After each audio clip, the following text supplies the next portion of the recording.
सभी, I hope आप लोग अच्छे होंगे।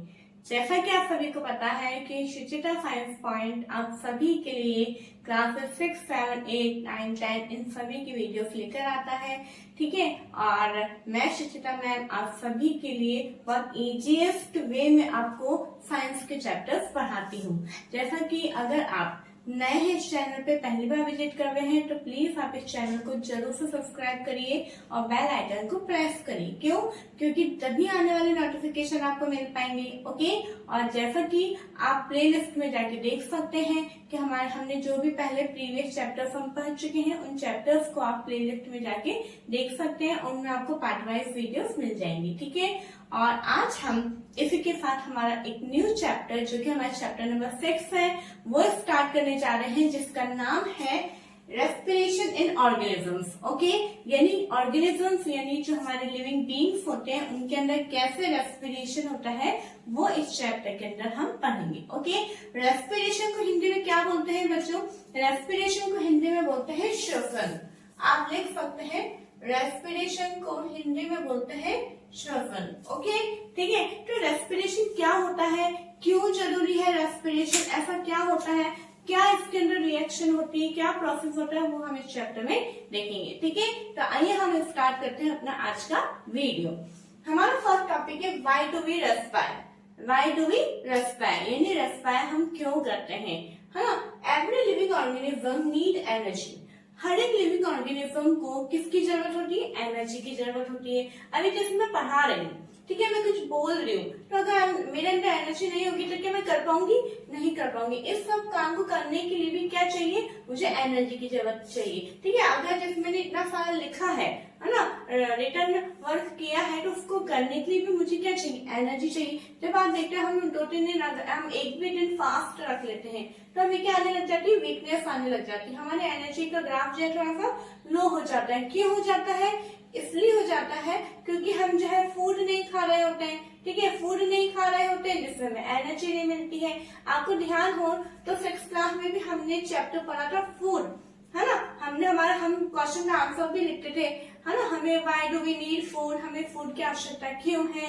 क्यों? क्योंकि फूड से हमें एनर्जी मिलती है।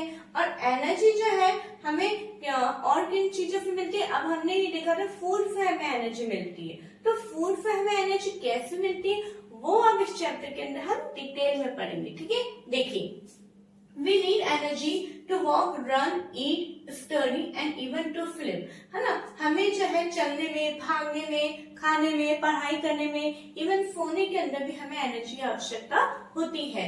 All organisms require to get energy from food।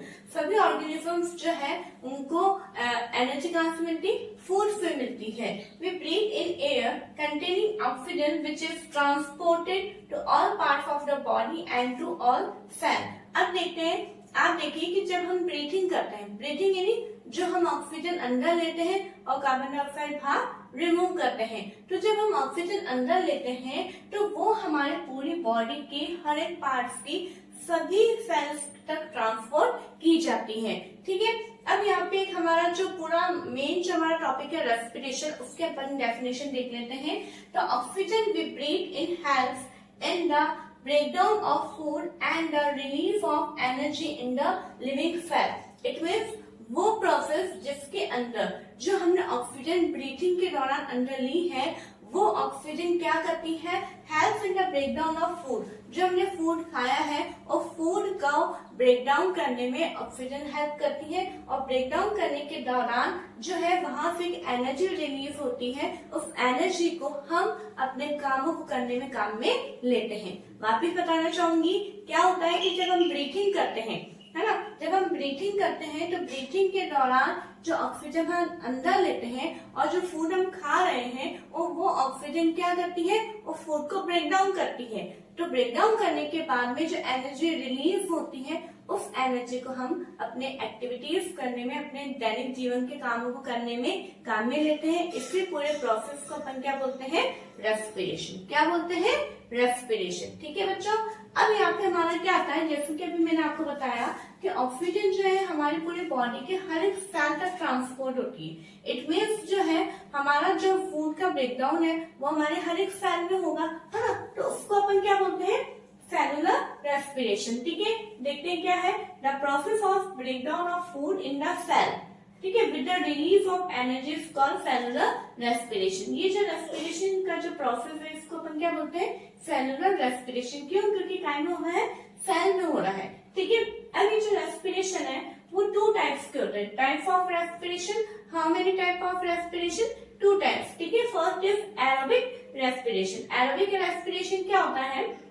When breakdown of glucose, glucose मतलब फूड, ठीक है, when breakdown of glucose occurs with the use of oxygen, it is called aerobic respiration। जब glucose का breakdown oxygen की उपस्थिति में होता है, यानी ऑक्सीजन को यूज में लेते हुए होता है, ठीक है, इट मीन्स वापस बोलना चाहूंगी, वो रेस्पिरेशन, वो प्रोसेस जिसके अंदर फूड का ब्रेकडाउन ऑक्सीजन को यूज में लेते हुए होता है, तो उन्हें हम क्या बोलते हैं? एरोबिक रेस्पिरेशन बोलते हैं। क्या बोलते हैं? Aerobic respiration. जैसे इसकी इक्वेशन है ग्लूकोज एरो के पल का in the presence of oxygen, तो क्या बनता है? Carbon dioxide, water and energy. ठीक है, जो कार्बन डाइऑक्साइड बनती है, अभी मैंने थोड़ी देर पहले बोला था कि हम ऑक्सीजन अंदर लेते हैं, कार्बन डाइऑक्साइड रिमूव करते हैं। तो ये कैसे हुआ, कहाँ से? अब हमने नॉस्ट्रिल के द्वारा एयर अंदर यहाँ से ली, तो यहाँ पे कोई फिल्टर नहीं लगा है कि यहाँ से ऑक्सीजन अंदर जाएगी, कार्बन डाइऑक्साइड यहीं से बाहर रिमूव हो जाएगी, ऐसा नहीं होता है। तो अब आपको थोड़ा थोड़ा समझ में आ रहा है क्या हो रहा है। जो ब्रीथिंग के दौरान हम ऑक्सीजन अंदर ले रहे हैं और फूड जो हम अंदर ले रहे हैं, ठीक है, उसके दौरान जो हमारी पूरी बॉडी में दिन भर जो है 24 आवर्स जो है वो ब्रेकडाउन प्रोसेस चलता रहता है। इट मीन्स एरोबिक रेस्पिरेशन हमारी पूरी बॉडी के सेल करती रहती है। तो उसके दौरान हर एक सेल, जैसे कि अपन देखते हैं हमारा बॉडी क्या है, छोटे छोटे सेल से मिलके बना है। तो जैसे मान लो फॉर एग्जाम्पल एक सेल है, तो इस सेल में से भी रेस्पिरेशन हुआ, इसमें भी रेस्पिरेशन हुआ, इसमें भी रेस्पिरेशन हुआ, ठीक है। तो हर एक सेल में से कार्बन डाइऑक्साइड बाहर रिमूव हो रही है। क्या हो रही है? कार्बन डाइऑक्साइड रिमूव हो रही है। तो ये कार्बन डाइऑक्साइड जो है हमारी बॉडी में से जो है जब निकलती है, तो इस कार्बन डाइऑक्साइड को ही हम बाहर रिमूव करते हैं। ठीक है बच्चों, आई होप आपको समझ में आ रहा होगा। और एनर्जी हम अपने कामों में लेते हैं और वाटर जो है वो भी हम काम में लेते हैं। जो एक्सेस वाटर होता है वो हमारी बॉडी से बाहर रिमूव हो जाता है। ठीक है, नेक्स्ट टाइप आता है हमारा एनएरोबिक रेस्पिरेशन। ये क्या होता है? बस जस्ट इसका अपोजिट होता है। ये ऑक्सीजन की प्रेजेंस में होता है और ये ऑक्सीजन की एब्सेंस में होता है। When breakdown of glucose occurs without using oxygen, this is called anaerobic respiration. Okay, glucose, इसकी इक्वेशन है ग्लूकोज, एरो के ऊपर लिखा in the absence of oxygen। तो क्या बनता है? देखिए, जब ग्लूकोज का अगर ब्रेकडाउन हो रहा है ऑक्सीजन की एब्सेंस में, है ना, यानी इसमें ऑक्सीजन काम में नहीं ली जा रही है, तो उस समय जो है वो कौन सा, तो क्या प्रोडक्ट बनता है? Alcohol, carbon dioxide and water. आ रही बात समझ में? इट मीन्स क्या है, जो ह्यूमन बींग्स हैं, जो और अदर जो मल्टी सेलुलर ऑर्गेनिजम्स हैं, वो तो एरोबिक रेस्पिरेशन शो करते हैं क्योंकि हमें तो ऑक्सीजन चाहिए। लेकिन कुछ ऑर्गेनिजम्स ऐसे होते हैं जिनको ऑक्सीजन की जरूरत नहीं होती है, वो आराम से रेस्पिरेशन शो करते हैं, लेकिन हम उन्हें क्या बोलते हैं? एनएरोबिक रेस्पिरेशन बोलते हैं। ठीक है, लेकिन इसमें बनता क्या है, क्या हो रहा है? साथ अल्कोहल बन रहा है, कार्बन डाइऑक्साइड एंड वाटर बन रहा है। ठीक है, अब ये जो अल्कोहल है वो उसे भी हमने मनुष्य ने काम में ले लिया इस टेक्निक को। अच्छा, ऐसा कुछ हो रहा है, ठीक है, तो इसके लिए देखते हैं। तो एग्जाम्पल है ईस्ट। ईस्ट जो है बच्चों, ठीक है, अब आपसे पूछा जाए कि एनएरोबिक रेस्पिरेशन कौन शो करता है, तो आपका आंसर होगा ईस्ट एंड सम बैक्टीरिया। ठीक है, yeast respire anaerobically and during this process yes alcohol. Yeast जो है एनएरोबिकली रेस्पिरेशन शो करता है और इस प्रोसेस के दौरान जो है अल्कोहल बनता है। They are therefore use to make wine and beer. अब आप देख रहे हैं कि जब ये अल्कोहल बना रही है, जब ईस्ट जो है अल्कोहल बना रहे हैं, तो अल्कोहल बनाने के लिए इनको ईस्ट को जो है क्या बनाने में काम में ले लिया है? Wine and beer. क्योंकि आप सभी को पता है वाइन एंड बियर भी क्या होते हैं? अल्कोहल ही होते हैं। ठीक है, और अदर एग्जाम्पल एनएरोबिक के क्या है? बैक्टीरिया। ठीक है बच्चों, तो आई होप आपको इतना समझ में आया होगा। आप प्लीज इसका स्क्रीनशॉट ले लीजिए, इसके नोट्स लिख लीजिए, आगे का टॉपिक हम देखते हैं। Okay,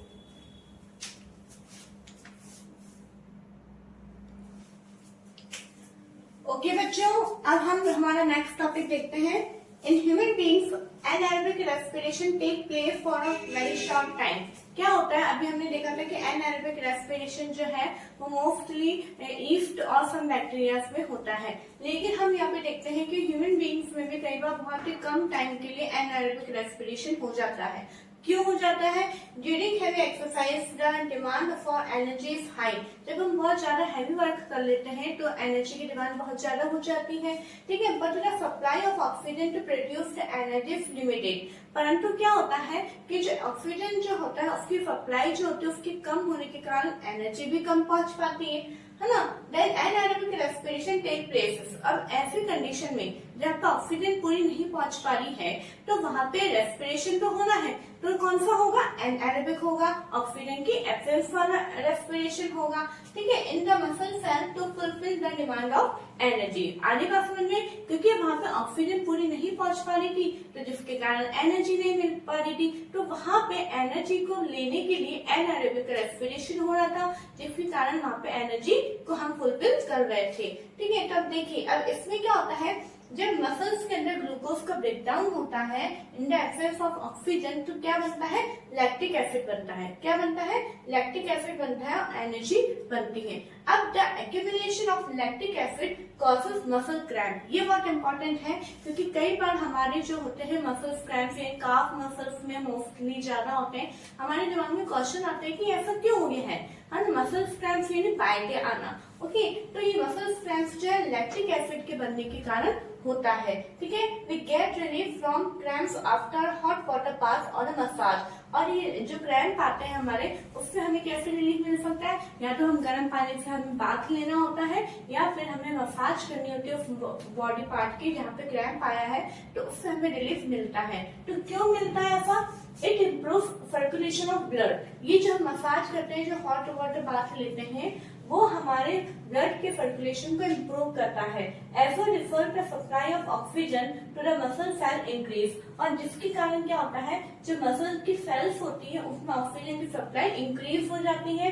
the increase in the supply of oxygen result in the complete breakdown of lactic acid into carbon dioxide and water. और जब ऑक्सीजन वहां पे पूरी पहुंचती है तो वो ऑक्सीजन क्या करती है, उस लैक्टिक एसिड को ब्रेक डाउन करती है काय में? कार्बन डाइऑक्साइड एंड वाटर में, ठीक है बच्चों। तो इससे हमें आगे पता चलता है कि हमारे क्रैम्प क्यों आते हैं। ब्रीथिंग, ओके, ब्रीथिंग क्या होता है?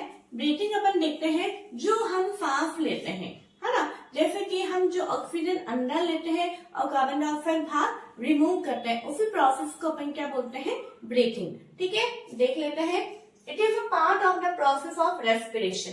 सबसे पहले जो पता होना चाहिए, जो ब्रीथिंग प्रोसेस जो है वो हमारा किसका एक भाग है? वो हमारा रेस्पिरेशन प्रोसेस का ही एक भाग है, क्योंकि अगर ब्रीथिंग नहीं होगी तो रेस्पिरेशन भी नहीं होगा। Okay, during which an organism takes in the oxygen rich air. हम कौन सी वाली एयर अंदर लेते हैं? ऑक्सीजन रिच एयर, यानी वो एयर जिसके अंदर ऑक्सीजन सबसे ज्यादा पाई जाती है, and gives out air rich in carbon dioxide. और कौन सी एयर बाहर रिमूव करते हैं? वो एयर जिसके अंदर कार्बन डाइऑक्साइड ज्यादा मात्रा में होती है, ठीक है बच्चों। अब आता है हमारा इनहेलेशन। इनहेलेशन क्या होता है? Taking in of air rich in oxygen into the body is called inhalation। यानी वो प्रोसेस जिसके अंदर कोई भी ऑर्गेनिज्म जो है वो ऑक्सीजन रिच एयर को अंदर लेता है, यानी वो एयर जिसके अंदर ऑक्सीजन सबसे ज्यादा होता है उस एयर को अंदर लेता है। तो अंदर लेना उस प्रोसेस को अपन क्या बोलते हैं? इनहेलेशन बोलते हैं। ओके, एक्सहेलेशन क्या होता है?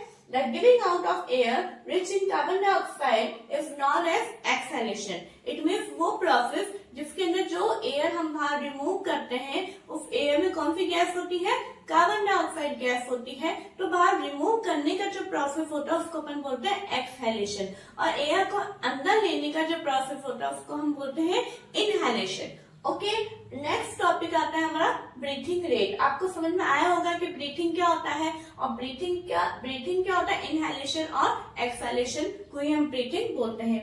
अब यहाँ पे हमारा एक टॉपिक है ब्रीथिंग रेट, यानी जो हम श्वसन करते हैं उसकी दर क्या होती है, ठीक है। The number of times a person breathes in a minute is termed as breathing rate. It means कोई भी पर्सन जो है वो 1 मिनट में कितने ब्रीथ करता है, यानी 1 मिनट में ब्रीथ करने की जो संख्या होती है वही उसकी ब्रीथिंग रेट होती है। ओके बच्चों, नेक्स्ट आता है हमारा अब ब्रीथ। अगर आपसे ये तो पूरा ब्रीथिंग हो गया, लेकिन अगर आपसे पूछे तो एक ब्रीथ क्या होती है, क्योंकि अभी हमने देखा था the number of times a person breathe, यानी कितने ब्रीथ करता है। तो पहले हमें ये समझना होगा कि एक ब्रीथ क्या होता है। ठीक है, अब नंबर ऑफ ब्रीथ तो अपन जब काउंट करेंगे जब हमें एक ब्रीथ पता होगा।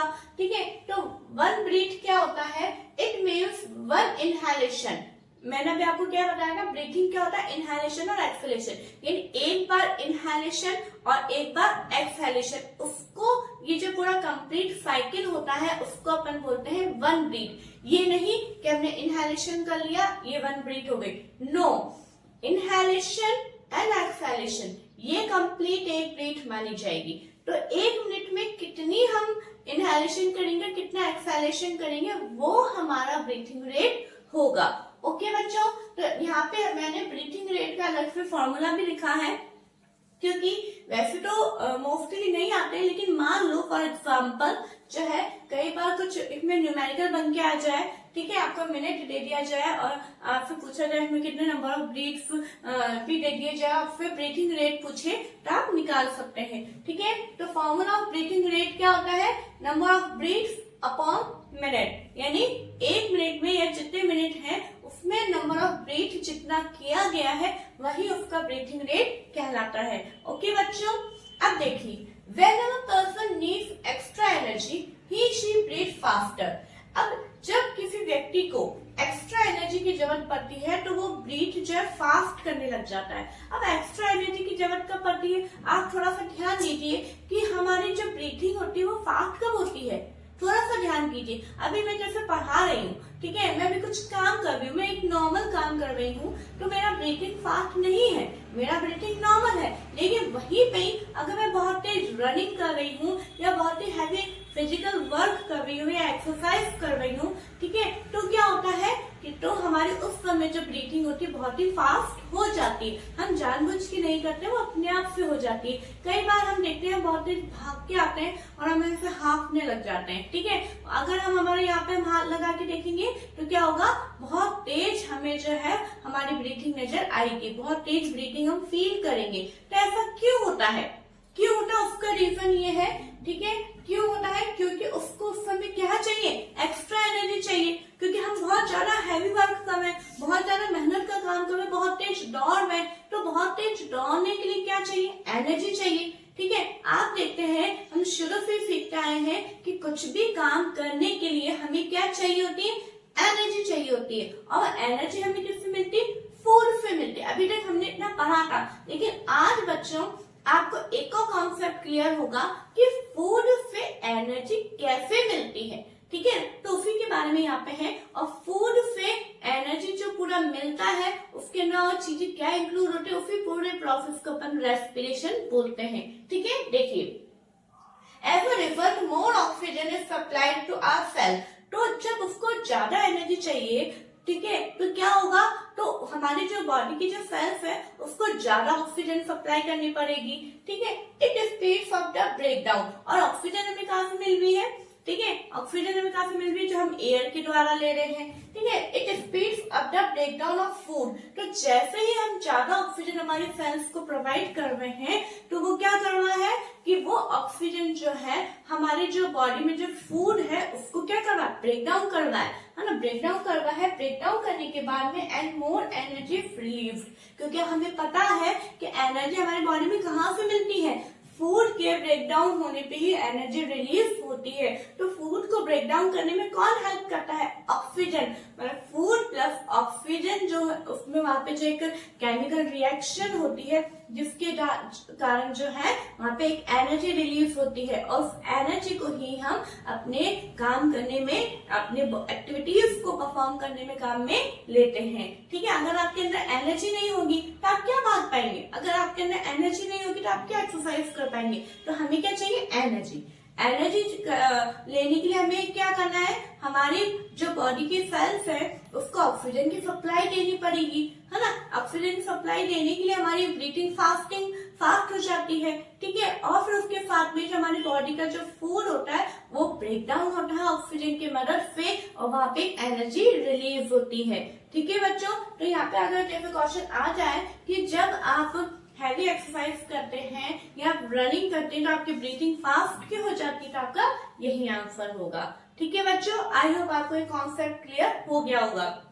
नेक्स्ट देखिए, an adult human being at rest breathe in out 15 to 18 times. जब हम नॉर्मल है ना, यहाँ पे एडल्ट ह्यूमन बीइंग की बात कर रहे हैं, यानी जो वयस्क मनुष्य है वो नॉर्मल रेस्ट पोजीशन में अगर हम सो रहे हैं तब भी, देखिए बच्चों आपको मैं बताना चाहूंगी कि जो हमारा ब्रीथिंग प्रोसेस है वो 24 आवर्स इंटू 7 डेज है। ऐसा नहीं है कि कुछ ही समय के लिए होता है, कुछ समय वो रेस्ट कर लेता है। जिस प्रकार हमारा हार्ट जो है कंटिन्यू जब से हमारा जन्म हुआ उससे पहले से हमारा और डेथ तक के टाइम तक हमारा हार्ट, हमारे लंग्स कंटिन्यू काम करते रहते हैं, है ना। तो जब हम सो रहे होते हैं या हम बैठे हैं या हम कोई नॉर्मल भी काम कर रहे हैं तब हमारा ब्रीथिंग रेट कितना होता है, ठीक है। ब्रीथ हम कितना करते हैं 15 to 18 टाइम्स, यानी 1 मिनट की बात हो रही है यहाँ पे पर मिनट। अगर 1 मिनट में हम कितनी बार करते हैं 15 to 18 टाइम्स, ठीक है।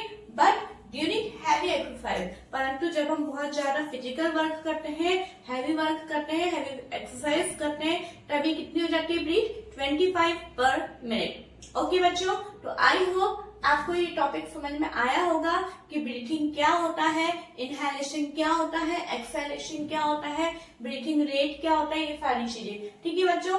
देखिए मैं एक बात ही कहना चाहूंगी कि मैं एक ही टॉपिक को जो मैं समझा चुकी हूँ तो उसी टॉपिक को मैं बार बार रिवाइज नहीं करूंगी। इससे क्या होता है वीडियो भी लंबा हो जाता है, मेरा भी टाइम वेस्ट होता है और आपका भी टाइम वेस्ट होगा। इसलिए अगर आपको कोई टॉपिक नहीं आया समझ में तो आप खुद ही वीडियो को वापस दोबारा देख लीजिए, ठीक है।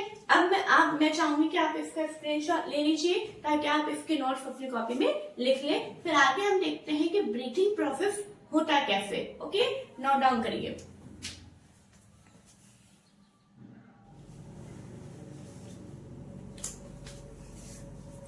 ओके बच्चों, अब देखिए अब हमारा नेक्स्ट टॉपिक स्टार्ट होता है हाउ डू वी ब्रीथ। मतलब हम ब्रीथ कैसे करते हैं, ठीक है, वो देखेंगे अपन। आप देखिए आपके सामने एक मैंने ह्यूमन रेस्पिरेटरी सिस्टम का डायग्राम बनाया है और साथ में मैंने इसकी मैकेनिज्म भी लिखी है, ठीक है। तो आपको सबसे पहले मैंने दोनों चीजें इसलिए एक साथ लिखी है ताकि हम जो है डायग्राम भी समझ के चले और थोड़ा सा थ्योरी को भी मैंने शॉर्ट वे में लिखा है, क्योंकि देखिए बुक में तो एज इट इज पूरी थ्योरी लिखी है, लेकिन अभी अपन क्या बना रहे हैं, नोट्स बना रहे हैं, ठीक है। तो नोट्स के अंदर जो पूरे एज इट इज थ्योरी नहीं कॉपी की जाती है, शॉर्ट में लिखा जाता है, ताकि जब हम एट ए टाइम एग्जाम से थोड़ी देर पहले, एक दिन पहले जब हमें रिवाइज करना होता है तो हम उन नोट्स को शॉर्ट वे में हम रिवाइज कर लें, ठीक है। तो इस तरीके से मैंने थ्योरी को भी बिल्कुल शॉर्ट वे में लिखी है। ओके बच्चों, देखिए क्या होता है हमारा ह्यूमन रेस्पिरेटरी सिस्टम यानी मानव श्वसन तंत्र। ओके, तो इसके अंदर ये कहाँ से स्टार्ट होता है, हमारा नेजल पैसेज से, ठीक है। नेजल पैसेज जो है वो वहां से स्टार्ट होता है। नेजल पैसेज यानी जैसे हमारी नोज है, ठीक है, नोज के अंदर क्या होते हैं, दो जो छिद्र होते हैं जिन्हें हम बोलते हैं नॉस्ट्रिल। क्या बोलते हैं, नॉस्ट्रिल्स बोलते हैं। तो यहाँ पे हमारा सबसे पहले ब्रीथिंग प्रोसेस कहाँ से स्टार्ट होता है, नॉस्ट्रिल से। ये दोनों चीजें मैंने यहाँ पे एक साथ बताती चल रही हूँ, ठीक है।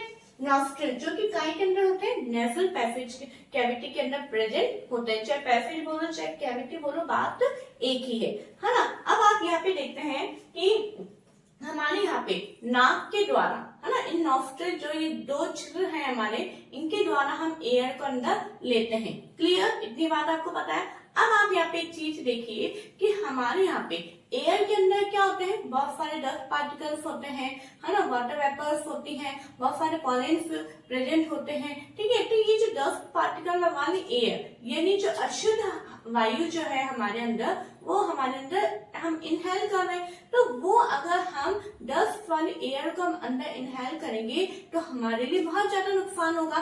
तो इसीलिए हमारी शरीर की जो रचना, जो परमेश्वर ने की है, वो इस तरह से की गई है कि हमारे नॉस्ट्रिल में आप देखेंगे बहुत सारे छोटे छोटे हेयर्स होते हैं, है ना, बहुत सारे छोटे छोटे बाल होते हैं, हेयर्स होते हैं। क्यों होते हैं वो, ताकि जो डस्ट वाली एयर जब हम अपने अंदर लेंगे तो वो वहीं पे डस्ट पार्टिकल जो है वहीं पे ही अंदर चिपक जाएंगे। और कभी ऐसा तो नहीं है कि कभी हमने इसको साफ नहीं किया होगा, है ना। और इसके अंदर हमारे नॉस्ट्रिल में, हमारे नोज के अंदर एक चिपचिपा पदार्थ होता है जिसे अपन म्यूकस बोलते हैं, ठीक है। पूरी लाइनिंग के ऊपर वो चिपका हुआ रहता है ताकि जो भी धूल मिट्टी के कण होंगे, ठीक है, जो फॉरेन पार्टिकल्स होंगे वो हमारे यहीं पे म्यूकस में चिपक जाए, ठीक है। कई बार आप देखते हैं कि हम बहुत धूल मिट्टी वाला काम कर रहे हैं। अभी अभी हाल ही में दिवाली गई है, सभी के घरों में बहुत सफाइयां हुई हैं, बहुत धूल मिट्टी के काम हुए हैं, है ना। हम देखते हैं जब धूल मिट्टी के हम काम कर रहे होते हैं तो हमें छींक आती है बहुत ज्यादा। क्यों आती है? क्योंकि वो धूल मिट्टी वाले एयर को हमने इनहेल करा तो वो वहीं पे आके यहाँ पे अटक जाते हैं और अब इसको जो है ये क्या होता है, इरिटेट होने लग जाते हैं, ठीक है। इरिटेशन जब हमें होने लगती है तो ये इसको हमारी बॉडी को क्या करना है, इन फॉरेन पार्टिकल्स को हमारी बॉडी से बाहर रिमूव करना है। तो वो कैसे होगा? स्नीज के द्वारा, यानी छींक के द्वारा। तो जब हमें छींक आती है तो वो जो हमारे यहाँ पे नॉस्ट्रिल में जितनी भी इम्प्योरिटीज होती है, जितनी भी गंदगी जो होती है वो सारी बाहर निकल जाती है, ठीक है बच्चों। आई होप आपको टॉपिक समझ में आया होगा। और यहाँ पे जैसे कि कहा जाता है कि जब आपको छींक आती है, जब आप स्नीज कर रहे होते हैं, तब आपको अपना जो नाक है, जो नोज है, वो अपने को हैंड के द्वारा कवर करना चाहिए। क्यों? ताकि जो फॉरेन पार्टिकल्स आपने जो रिमूव किए हैं अपने, या फिर वो जो आपका जो पास में जो व्यक्ति बैठा है वो जब एयर इनहेल करेगा तो उसके पास में ना चले जाए, मतलब उसको इन्फेक्शन ना हो जाए, ठीक है बच्चों। तो आपको ये पता होगा, आप देख रहे मैंने यहाँ पे चार्ट फॉर्म में लिखा है। तो सबसे पहला हमारा ब्रीथिंग प्रोसेस कहाँ से होता है? नॉस्ट्रिल से, ठीक है, नॉस्ट्रिल के द्वारा होता है। उसके बाद में जो एयर यहाँ से इनहेल होती है, ठीक है, एयर यहाँ से इनहेल होती है और सीधा कहाँ पे जाती है? विंड पाइप में। कहाँ जाती है? देखिए मैंने एरो बनाया, मतलब यहाँ से कहाँ जाती है? विंड पाइप में। विंड पाइप यानी सांस लेने वाली नली, ठीक है, समझ में आ गई बात, जिसे हम ट्रैकिया भी बोलते हैं। तो विंड पाइप से जो एयर जाती है फिर ये कहाँ जाती है? हमारे दोनों लंग्स के अंदर चली जाती है। लंग्स के अंदर विंड पाइप से एयर कहाँ जाती है? लंग्स में। और लंग्स कहाँ प्रेजेंट होते हैं? इन चेस्ट कैविटी, ठीक है। आपको भी पूछा जाए where is lungs in present, है ना। तो लंग्स कहाँ प्रेजेंट होते हैं? In the chest cavity. और लंग्स कितने होते हैं ये भी मैं आपको बता दूं, तो आपको पता होना चाहिए कि लंग्स जो होते हैं हमारे वो 2 होते हैं, यानी 1 पेयर लंग्स होते हैं, ठीक है बच्चों। अब देखिए यहाँ पे आपको दिखाई दे रहा है कुछ चीजें जो आपके बुक में मेंशन नहीं की हुई, लेकिन मैं आपको बता देती हूँ कि ये जो यहाँ पे ट्रैकिया है वो ट्रैकिया 2 भागों में डिवाइड हो जाती है। आपको दिखाई दे रहा है एक तरफ लंग्स हमें कुछ अलग नजर आ रहा है और एक तरफ अलग नजर आ रहा है। ऐसा क्यों? क्योंकि इस डायग्राम के द्वारा दोनों चीजें शो करने की कोशिश की गई है, ठीक है। तो क्या होता है, अंदर से लंग्स इस तरीके का होता है। आप यहाँ पे देख रहे हैं जो ट्रैकिया होता है वो बहुत ही छोटी छोटी ट्यूब्स में आके डिवाइड हो रही है, ठीक है। इन छोटी छोटी ट्यूब्स को हम ब्रोंकाई बोलते हैं, जो कि नहीं है लेकिन मैं थोड़ा सा नॉलेज के लिए बताना चाह रही हूँ। ब्रोंकाई बोलते हैं और ये ब्रोंकाई भी जो है छोटे छोटे और में डिवाइड होते हैं, उन्हें हम ब्रोंक्यूल्स बोलते हैं, ठीक है। आगे बात समझ में। अब यहाँ पे जो आपको ये बाहर दिख रहा है ये क्या है? हमारी रिब्स है। रिब्स यानी पसलियां, जिन्हें हम हिंदी में बोलते हैं। कई बार आप देखते हैं बहुत ही पतला जो व्यक्ति होता है, ठीक है, इसके यहाँ पे आगे चेस्ट में हमें बहुत छोटी छोटी ऐसी हड्डियां नजर आती है, ठीक है। इस तरह से पूरा उसकी हड्डियां नजर आती है। एक एक हम रिब्स को, तो वो हमारी क्या है? रिब्स। हम उन्हें काउंट भी कर सकते हैं। तो यहाँ पे नेक्स्ट हमारी क्या लाइन है? This cavity. इट मीन्स ये जो चेस्ट कैविटी है, this cavity surrounded by ribs. ये किससे, ये चारों तरफ किससे घिरी हुई है? हमारे रिब्स के द्वारा घिरी हुई है, ठीक है, दोनों साइड में। आगे बात समझ में, आप फील भी कर सकते हैं। हमारे यहाँ पे दोनों साइड में जो है पसलियां होती है, जिसके अंदर हमारे ये लंग्स एंड हमारा हार्ट जो होता है वो अंदर प्रेजेंट होता है, ठीक है। ये रिब्स का क्या काम है? आप देखते हैं कितनी ही बार जो है हम नीचे यूं गिर जाते हैं बहुत तेज, है ना। आगे की साइड में हम चेस्ट की तरफ से हम गिर जाते हैं आगे, तो हमारे लंग्स को, हमारे हार्ट को किसी प्रकार का कोई नुकसान ना हो। क्यों? क्योंकि ये बलून लाइक स्ट्रक्चर, बहुत ही डेलिकेट स्ट्रक्चर होती हैं, ठीक है। तो ये कहीं फट ना जाए, इनमें कोई खराबी ना हो जाए, तो इससे बचाने के लिए जो रिब्स होती है वो हड्डियों की बनी होती है, ठीक है। तो वो जो है एक तरह से इसको हम रिब केव्स भी बोलते हैं, यानी पसलियों से बना हुआ पिंजरा, ताकि वो हमें इन सॉफ्ट ऑर्गन्स को प्रोटेक्ट करके रख सके, ठीक है। बहुत सारी चीजें मैं आपको बुक के मैटर के अलावा बता रही हूँ, ओके। आई बात आपको समझ में? अब आप देखिए, अब ये क्या होता है, हमारे जो लंग्स है ना, अब इनके अंदर एयर आएगी, क्योंकि हम एयर इनहेल करेंगे यानी एयर अंदर जाएगी, फिर हम बाहर निकालेंगे, आएगी जाएगी आएगी जाएगी।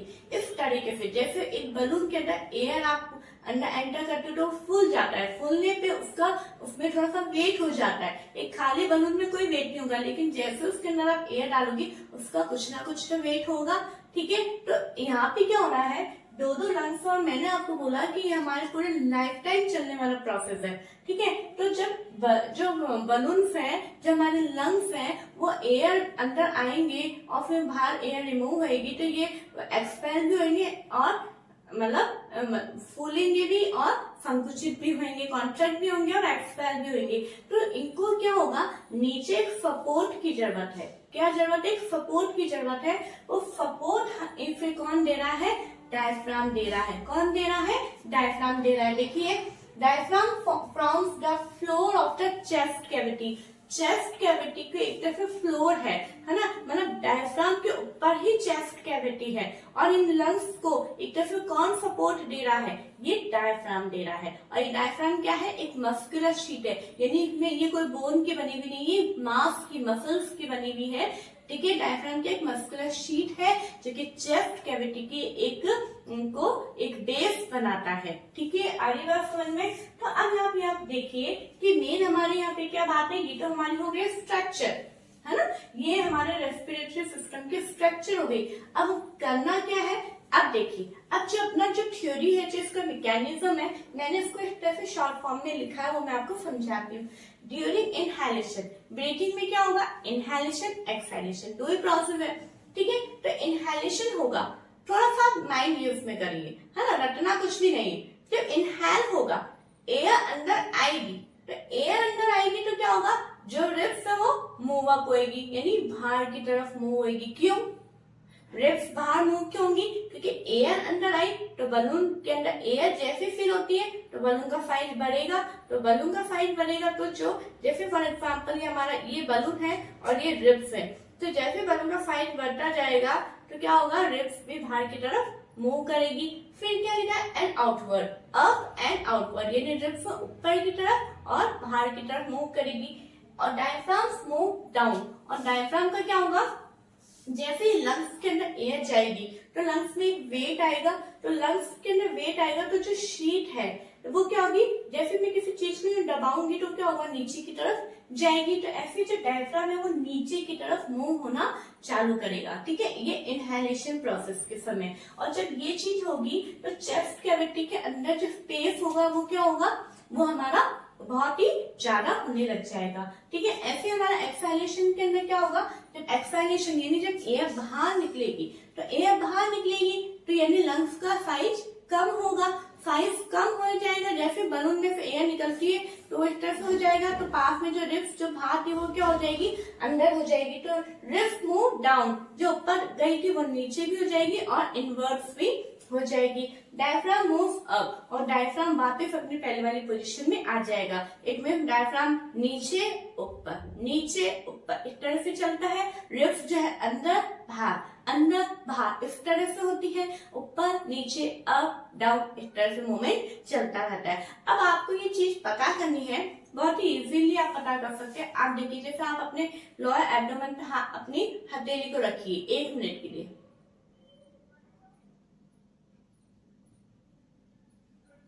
क्या फील किया आपने कि आपका जो है वो अंदर बाहर आ रहा है ना। तो यही हमारा ब्रीथिंग का पूरा प्रोसेस होता है। ओके बच्चों, अब देखिए ये जो डायग्राम है थोड़ा सा बच्चों को लगता है टिपिकल है ना, टिपिकल कुछ भी नहीं है। ये मैंने आपके सामने मैंने भी अपने हाथों से ही बनाया है ना। हल्के फुल्के कुछ छोटे मोटे ऊपर नीचे हो सकता है, बाकी क्योंकि एक बोर्ड पे मार्कर से बनाना और एक पेंसिल से बनाना अंतर होता है, ठीक है। तो आप भी इसी तरीके से पूरी कोशिश करिएगा बनाने के लिए। और जिस तरह से मैंने थोड़ा अलग अलग कलर यूज में लिया है, तो आप भी जो है समझने के लिए रफ कॉपी के ना अलग अलग पेन से बनाइएगा, ताकि आपके थोड़ा सा स्ट्रक्चर एकदम क्लियर हो सके। ओके, इसी के साथ में जो है हम आगे का टॉपिक और कवर करेंगे इसी के अंदर। पहले मैं चाहूंगी कि आप इनके नोट्स लिख लीजिए, नोट डाउन करिए।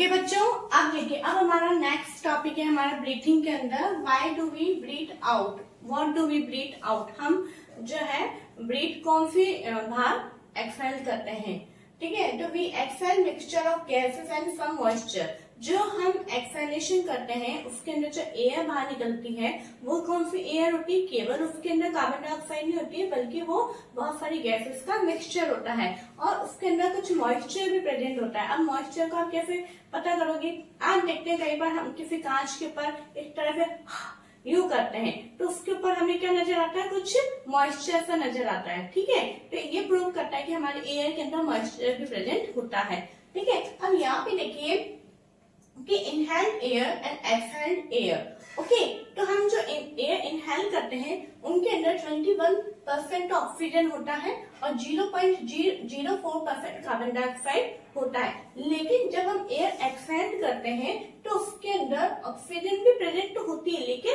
कम होती है। वो कितनी होती है, 16.4% हमारी ऑक्सीजन होती है एंड 4.4% हमारी कार्बन डाइऑक्साइड होती है, ठीक है बच्चों।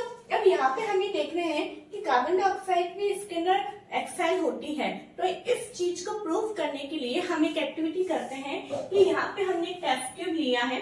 टेस्ट ट्यूब के अंदर हमने कैल्शियम हाइड्रोक्साइड लिया है यानी लाइम वाटर, ठीक है, जिसे चूने का पानी भी बोलते हैं। चूने का पानी जो होता है वो बिल्कुल क्लियर वाटर जैसा होता है ना। इसके अंदर अब जब हम कार्बन डाइऑक्साइड एयर हम डालेंगे, कार्बन डाइऑक्साइड जो हमने एक्सहेल किया है, ठीक है, जो हम जैसे स्ट्रॉ हम लगाएंगे, स्ट्रॉ में हम यूं फूंक मारेंगे, ठीक है, जो हमारी एयर जो बाहर एक्सहेल हो रही है वो हम इसके अंदर एंटर करवाएंगे तो धीरे धीरे देखते हैं कि ये जो पूरा जो लाइम वाटर था, जो बिल्कुल क्लियर वाटर था, वो कैसे होने लग जाएगा, वो बिल्कुल हमारा होने लग जाएगा, मिल्की होने लग जाएगा। इट मीन्स क्या है, दूधिया टाइप में होने लग जाएगा, ठीक है, बिल्कुल दूध जैसा ही सबस्टेंस यहाँ पे हो जाएगा।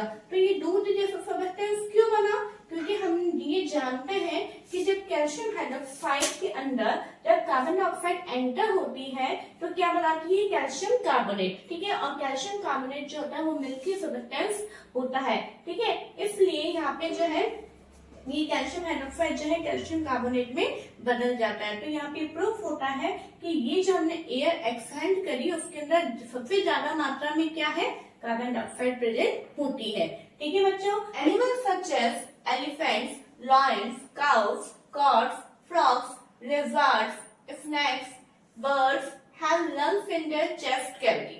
अब देखो यहाँ पे आप लोगों के लिए क्वेश्चन बनता है कि फॉर एग्जाम्पल पूछा जाए गॉट, गॉट के अंदर कौन सा रेस्पिरेटरी ऑर्गन पाया जाता है, तो आप बोलेंगे लंग्स, ठीक है। आपको यहाँ पे पूछा जा सकता है एलिफेंट के लिए पूछा जाए कि वो ब्रीथिंग किसकी मदद से करते हैं, तो लंग्स की मदद से करते हैं। तो यहाँ पे क्या है, आप एक एक एनिमल का नाम लिख के और आगे लंग्स लिख के एक टेबल बनाइएगा, ठीक है, तो आपको याद करने में आसानी हो जाएगी। ओके, अब देखिए नेक्स्ट हमारा एनिमल आता है कॉकरोच।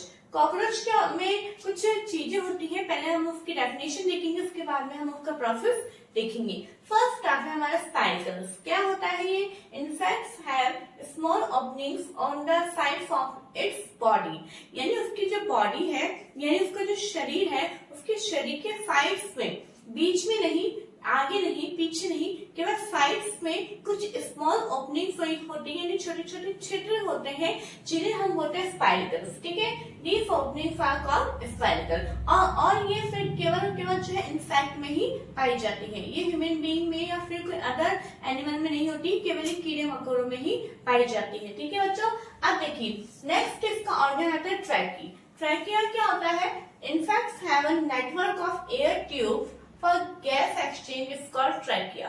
It means जो कीड़े मकोड़े जो इंसेक्ट होते हैं उनके अंदर एयर ट्यूब्स का, यानी एक बहुत छोटी छोटी ट्यूब्स होती हैं जिनके अंदर केवल एयर पास होती है, इसलिए उनको क्या बोला गया है, एयर ट्यूब बोला गया है। और इस एयर ट्यूब का केवल एक नहीं होगी, दो नहीं होगी, पूरा नेटवर्क है। नेटवर्क मतलब बहुत सारी होंगी और वो पूरी बॉडी के अंदर आगे से पीछे, ऊपर से नीचे तक वो फैली हुई होंगी। तो इस तरीके के नेटवर्क को क्या बोला जाता है, ट्रैकी बोला जाता है, ठीक है। अब देखिए ये इसके अंदर जो कॉकरोच के अंदर जो पूरा प्रोसेस है रेस्पिरेशन का, वो मैंने चार्ट के फॉर्म में लिखा है ताकि आपको इजी गोइंग हो जाए याद करने के लिए। सबसे पहले मैंने क्या लिखा है, एयर, और ब्रैकेट में लिखा O2, इट मीन्स क्या ऑक्सीजन ज्यादा होगी, यानी ऑक्सीजन रिच एयर को वो अंदर लेंगे, किसके द्वारा, थ्रू स्पाइरकल्स, यानी स्पाइरकल्स की मदद से एयर को अंदर ली जाएगी और कहाँ फ्लो की जाएगी, इनटू ट्रैकियल ट्यूब। ओके, तो सबसे पहले एयर जो है वो स्पाइरकल्स के अंदर ली जाएगी, स्पाइरकल्स के द्वारा कहाँ ली जाएगी, ट्रैकियल ट्यूब्स के अंदर ली जाएगी और ट्रैकियल ट्यूब्स के द्वारा ये कहाँ डिफ्यूज की जाएगी, बॉडी टिश्यूज के अंदर डिफ्यूज की जाएगी। बॉडी टिश्यूज के द्वारा ये जो एयर है वो कहाँ रीच होगी, every cell of the body. It means body की हर एक कोशिकाओं तक वो ऑक्सीजन रिच एयर पहुंचेगी। ठीक है, तो यहाँ पे देखिए सबसे पहले क्या होगा, स्पाइरकल्स में एयर आएगी, उसके द्वारा फिर ट्रैकियल ट्यूब में आएगी, ट्रैकियल ट्यूब के द्वारा बॉडी टिश्यू में आएगी, बॉडी टिश्यूज के द्वारा फिर हर एक सेल के अंदर आएगी। ठीक है, अब यहाँ से हर एक सेल से है ना क्या निकलेगी, कार्बन डाइऑक्साइड रिमूव होगी। तो हर एक सेल से कार्बन डाइऑक्साइड रिमूव होगी, सबसे पहले कहाँ पहुंचेगी, बॉडी टिश्यूज तक पहुंचेगी, बॉडी टिश्यूज से ट्रैकियल ट्यूब में पहुंचेगी, ट्रैकियल ट्यूब से वो स्पाइरकल्स में पहुंचेगी, स्पाइरकल्स के द्वारा एटमॉस्फेयर में बाहर रिमूव हो जाएगी। इस तरीके से देखिए मैंने एरो बना के पूरा ये बनाया है। तो आप जो है इसको मैं चाहूंगी कि इसी तरीके से आप इसको लिखिए ताकि आपको ये पूरा प्रोसेस जो है याद करने में आसानी हो जाएगी। अगर मैं इस पूरे प्रोसेस को भी केवल थ्योरी में लिख देती तो आपको इतने अच्छे से याद नहीं हो पाता और कंफ्यूजन भी रहता। तो आप इस तरह से आप लिखिएगा। वापस एक बार बता देती हूँ कि जैसे कि ऑक्सीजन रिच एयर सबसे पहले कहाँ एंटर होगी, स्पाइरकल्स में, स्पाइरकल्स के द्वारा ट्रैकियल ट्यूब में आएगी, ट्रैकियल ट्यूब के द्वारा ये बॉडी टिश्यूज में डिफ्यूज होगी, यहाँ से फिर वो every cell of the body, it means body के हर एक सेल तक वो पहुंचेगी। ठीक है, ऑक्सीजन पहुंच गई तो वहां से क्या निकलेगी, रेस्पिरेशन के अंदर हमने देखा था कि ऑक्सीजन जब पहुंचती है तो वो फूड को ब्रेक डाउन करने में हेल्प करती है और वहां से फिर कार्बन डाइऑक्साइड, वाटर और बहुत सारी चीजें रिमूव होती है। तो जब कार्बन डाइऑक्साइड यहाँ पे बनी है तो कार्बन डाइऑक्साइड वापस हमारी बॉडी से बाहर रिमूव होगी, तो वो जस्ट अपोजिट इसका सर्कल हो जाएगा। कार्बन डाइऑक्साइड सबसे पहले सेल से टिश्यू में पहुंचेगी, टिश्यू से ट्रैकियल ट्यूब, ट्रैकियल ट्यूब से स्पाइरकल में पहुंचेगी। ठीक है बच्चों, है ना, ये हो गया हमारा कॉकरोच। नेक्स्ट हमारा ऑर्गेनिज्म आता है अर्थवर्म। अर्थवर्म का हिंदी में हम बोलते हैं केचुआ। अर्थवर्म का एक अनदर नेम भी है, वो क्या हमारा फार्मर्स फ्रेंड, यानी किसान का मित्र। ठीक है, देखिए breathe through their skins because it feels moist and fleamy on touching, gases can easily pass through them। ये जो अर्थवर्म है वो कौन सा ऑर्गन से ब्रीथ करता है, यहाँ पे सबसे पहले एक इम्पोर्टेंट बात है स्किन।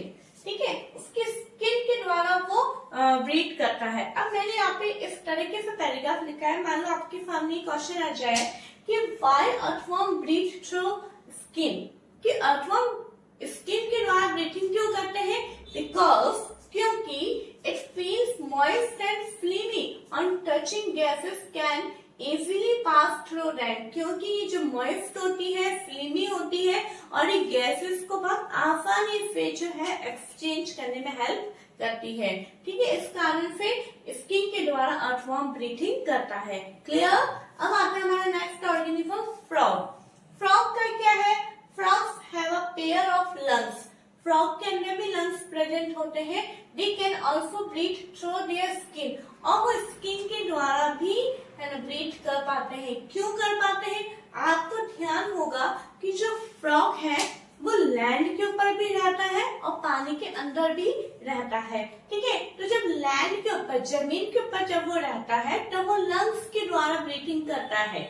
ठीक है, लंग्स उस समय उसको हेल्प करते हैं, लेकिन जब पानी के अंदर वो चला जाता है उस समय लंग्स उसकी हेल्प नहीं करते हैं, तब वो स्किन के द्वारा वो ब्रीथिंग करता है। ठीक है, तो यहाँ पे हमारा क्या हो गया, स्किन जो है वो हेल्प करता है, which is moist and slippery, और ये भी बहुत मॉइस्ट होती है। ओके, नेक्स्ट ऑर्गेनिज्म है हमारा फिशेस, है ना। मछलियों के अंदर कैसे होता है, वैसे तो हमें पता है कि गिल्स जो है वो हमारी हेल्प स्किन फिश की हेल्प करते हैं। तो gills in fish help them to use oxygen. देखिए ऑक्सीजन का मैंने यहाँ पे O2 लिखा है, क्यों, ताकि इस बहाने से आपको इसका जो है सिंबल याद हो जाए। तो गिल्स जो है फिश के अंदर ऑक्सीजन को यूज करने में हेल्प करते हैं, डिसॉल्व इन वाटर। और ये जो फिश जो है ऑक्सीजन कहाँ से लेते हैं, एयर से तो नहीं ले पाएंगे। क्यों नहीं ले पाएंगे? क्योंकि तो पानी के अंदर रहती है। तो ये ऑक्सीजन कहाँ से लेंगे? जो ऑक्सीजन वाटर के अंदर डिसॉल्व है उसी ऑक्सीजन को ये काम में लेंगे। अब इसको काम में लेने में कौन हेल्प कर रहा है? गिल्स हेल्प कर रहे हैं। ठीक है, gills are well supplied with blood vessel for exchange of gases. Gills क्या होते हैं?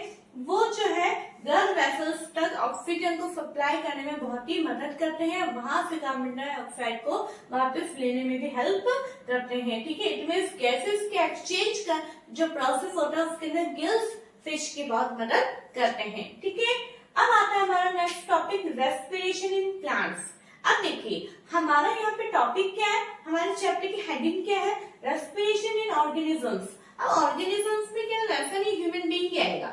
ऑर्गेनिजम्स मतलब सजीव, सजीवों के अंदर है ना हमारा रेस्पिरेशन, यानी सजीवों के अंदर श्वसन क्रिया। तो सजीव के अंदर हमने ह्यूमन बीइंग भी देख लिया, हमने बहुत सारे एनिमल्स भी देख लिए, ऑर्गेनिज्म हमने देखे, चाहे छोटा हो चाहे बड़ा हो हमने देखा। और फिर अब हमारा क्या बचा है? प्लांट। ठीक है, तो प्लांट के अंदर भी रेस्पिरेशन होगा। तो आइए अब हम देखते हैं प्लांट के बारे में। Okay, plant take in oxygen from the air and give out carbon dioxide. Plant भी जो है ऑक्सीजन को लेते हैं एयर से और कार्बन डाइऑक्साइड को देते हैं। अब आप भी देखेंगे, अब आप सोच रहे होंगे कि मैम अर्थवॉर्म तो स्किन के द्वारा कर लेता है, फ्रॉग जो है लंग्स के द्वारा कर लेता है, लेकिन प्लांट किसके द्वारा रेस्पिरेशन करता है? प्लांट कौन सा ऑर्गन को यूज में लेता है? तो आपको ध्यान होगा कि प्लांट के अंदर क्या होती है? लीव्स होती है, बहुत सारी पत्तियां होती है ना, आपको पता है। तो पत्तियों के अंदर, इन लीव्स के अंदर बहुत ही छोटे छोटे क्या होते हैं? पोर्स होते हैं, बहुत ही छोटे छोटे छिद्र होते हैं। ठीक है, कोई एक या दो नहीं होते, बहुत सारे होते हैं। तो इन एयर, ये जो एयर है वो इन पोर्स के द्वारा ही इस लीफ के अंदर एंटर करती है और इन पोर्स के द्वारा ही लीफ से बाहर रिमूव होती है। ठीक है, आई होप आपको ये चीज समझ में आई होगी कि अगर आपसे पूछा जाए कि प्लांट जो है ऑक्सीजन और कार्बन डाइऑक्साइड के गैसेस के एक्सचेंज कौन से पार्ट से करता है, ठीक है, तो अगर 4-5 कुछ ऑप्शन आते हैं या 1 लाइन क्वेश्चन आता है तो आप लीव आंसर लिखेंगे। ओके, नेक्स्ट क्या है? In the cell oxygen is used to break down glucose into carbon dioxide plus water. अब क्या होता है, जो कोशिकाओं के अंदर जो कि ग्लूकोज बन चुका है ना, फोटोसिंथेसिस के द्वारा जो फूड बना है उस फूड को ऑक्सीजन क्या करता है? ब्रेक डाउन करेगा। ब्रेक डाउन करने के बाद में क्या बनता है? कार्बन डाइऑक्साइड एंड वाटर बनता है। ठीक है, तो ये कार्बन डाइऑक्साइड ही जो है इन पोर्स के द्वारा बाहर रिमूव कर दी जाती है। ओके, अब आगे देखिए, in plants each part can independently take in oxygen from the air and give out carbon dioxide. Plant के अंदर क्या होता है, एक प्लस पॉइंट ये है कि प्लांट के अंदर केवल एक ही ऑर्गन के ऊपर डिपेंड नहीं होना पड़ता है, उसको बहुत सारे अलग अलग उसके पार्ट्स भी हैं जो कि इस रेस्पिरेशन प्रोसेस में उनको हेल्प करते हैं। वो भी ऑक्सीजन को लेते हैं और कार्बन डाइऑक्साइड को रिमूव करते हैं। ठीक है, जैसे कि एक एग्जांपल है रूट सेल। रूट सेल्स यानी जो कि जड़ों की जो कोशिकाएं हैं, रूट की जो सेल्स हैं, वो क्या करती है? Take air from the air spaces, है ना। अब आप देखेंगे कि रूट जो है वो कहाँ से एयर ले पाएगी? अभी जो स्टेम है वो तो एयर में है, तो वो तो एयर से एयर, वो तो ऊपर एयर में ही है, तो वो आराम से एयर ले सकता है। ब्रांचेस जो है आराम से एयर ले सकती है, लेकिन जो बेचारी रूट्स है वो तो नीचे जमीन के अंदर है, बिल्कुल दबी हुई अवस्था में है, बिल्कुल पैक्ड है, तो वो कहाँ से एयर लेगी? वो मैं आपको बताती हूँ। जैसे कि हमारा देखिए, ये हमारी क्या है? रूट्स है। ठीक है, ये हमारी क्या है? रूट्स है। बहुत सारी रूट्स होती है। ठीक है, बहुत सारी रूट्स है। अब रूट्स के अंदर क्या होता है? ये जो सॉइल है, जो मिट्टी है ना, इस मिट्टी के अंदर क्या होता है? स्पेस होता है। मिट्टी के अंदर क्या होता है? स्पेस होता है। इस स्पेस के अंदर क्या होती है? एयर होती है। अब इस एयर को ही जो रूट सेल्स होती है वो काम में ले लेती। अब आप कहोगे नहीं मैम, कहाँ से? मिट्टी तो बिल्कुल पैक्ड होती है, एकदम टाइट होती है मिट्टी, इसमें कहाँ से एयर आ गई, इसमें कहाँ स्पेस हो गया? तो मेरे बच्चों होता है। वो कैसे? आप देखिए, एक आप पॉटेड प्लांट लीजिए। ठीक है, आप एक छोटा प्लांट लीजिए, उसका पूरा प्लांट लगा हुआ है, पूरी मिट्टी सब कुछ अच्छे से है ना। अब आप देखेंगे अब आप उसमें क्या करना है, आपको उसमें पानी डालना है। जब आप पानी डालेंगे तो आप देखना कि जो मिट्टी है, जो सॉइल है, वो पानी को एब्सॉर्ब करेगी। क्या करेगी? पानी एकदम तुरंत नीचे आ जाएगा। तो पानी नीचे कैसे आया? वो तो बिल्कुल पैक्ड है ना, उसमें तो जगह ही नहीं है। नहीं, ऐसा नहीं होता है। मिट्टी जो होती है, सॉइल जो होती है, उसके अंदर बीच बीच में स्पेस होता है। स्पेस है, जगह है, फिल इन द ब्लैंक्स है, तभी तो आप उसके अंदर पानी ऐड हो पाया।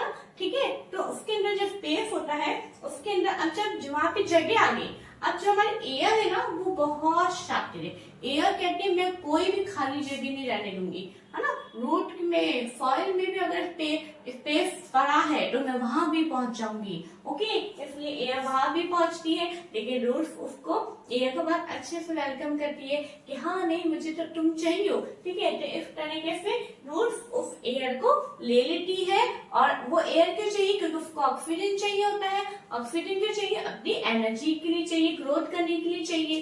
ठीक है बच्चों, तो इस तरीके से हमारा यहाँ पे टॉपिक कंप्लीट होता है। और आप देखते हैं कि जो हमारे गार्डनर हैं, वो टाइम टाइम पे, या हमारे जो घर के बुजुर्ग हैं, या कभी आप टाइम टाइम पे उसमें जो मिट्टी लगी हुई होती है जो पेड़ पौधों में, उसमें बीच बीच में ऐसे उसको खोदते हैं, उसको लूज करते हैं। लूज क्यों करते हैं? ताकि उसको जो एयर स्पेस है वो और ज्यादा बढ़ जाए। ठीक है, अगर आपने अभी तक नहीं किया, अगर आपके घर में कुछ प्लांट लगे हुए, तो आप उसकी मिट्टी को जो पूरी पैक है, उसको थोड़ा सा आप उसको खोदना। ठीक है, थोड़ा सा उसको लूज करना, तो आप देखोगे। और फिर उसके बाद उसमें पानी डालना, एकदम पानी नीचे आ जाएगा। ओके बच्चों, तो आई होप आपके टॉपिक समझ में आया होगा।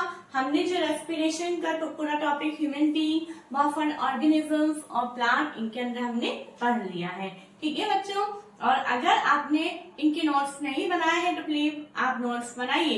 अगर आपने पहले के वीडियो के भी नहीं बनाए तो आप उस वीडियो को देखिए। आपको वीडियो ढूंढने में बिल्कुल परेशानी नहीं आएगी। क्यों? क्योंकि मैंने हर एक वीडियो के थंबनेल के ऊपर पार्ट 1, पार्ट 2 लिखा है, तो आपको प्रॉब्लम नहीं आएगी। ओके बच्चों, और साथ में ये कहना चाहूंगी कि अगर आपको 1% भी ऐसा लगता है कि हाँ, हमने इस चैनल से या हमने शिष्टा मैम से कुछ इजी तरीके से टॉपिक को समझा है, तो आपका ये कर्तव्य बनता है कि आप अपने बहुत सारे, है ना, फ्रेंड्स को शेयर करो। मैं यहाँ पे फ्रेंड वर्ड यूज में नहीं लूंगी, क्योंकि आप बोलोगे मेरे तो 5 ही फ्रेंड थे, मैंने उनको बता दिया। लेकिन आप ये देखो, आपकी क्लास में 20, 30, 40 स्टूडेंट्स हैं, क्या आपने उन सबको बता दिया? है ना। तो मेरी रिक्वेस्ट है कि आप सबको बताएं। ठीक है, आप सबको बताएंगे तो फिर वो भी और को बताएंगे, क्योंकि जो मैं मेहनत कर रही हूँ तो उस मेहनत का मुझे प्रतिफल भी मिलना चाहिए, है ना। तभी मैं, नहीं तो क्या होगा, धीरे धीरे मैं भी किया, ठीक है मेरे बच्चों को नहीं अच्छा लग रहा होगा, तो फिर क्या होगा, फिर मैं भी डाउन हो जाऊंगी। तो अगर आप चाहते हैं ऐसा नहीं हो, तो आप प्लीज इस चैनल को ज्यादा से ज्यादा शेयर करें, और शेयर करके उन्हें बोले कि आप सब्सक्राइब भी करें। और अगर वीडियो अच्छी लगती है, टॉपिक समझ में आया है, तो प्लीज आप इसको जो है कमेंट में भी लिखा करें और लाइक भी किया करें। इस तरीके का जो हमारा थंब का साइन होता है, एक यू भी होता है और एक यू भी होता है। तो अगर अच्छी लगती है तो आपको यू करना है और शेयर करना है। Okay, thank you.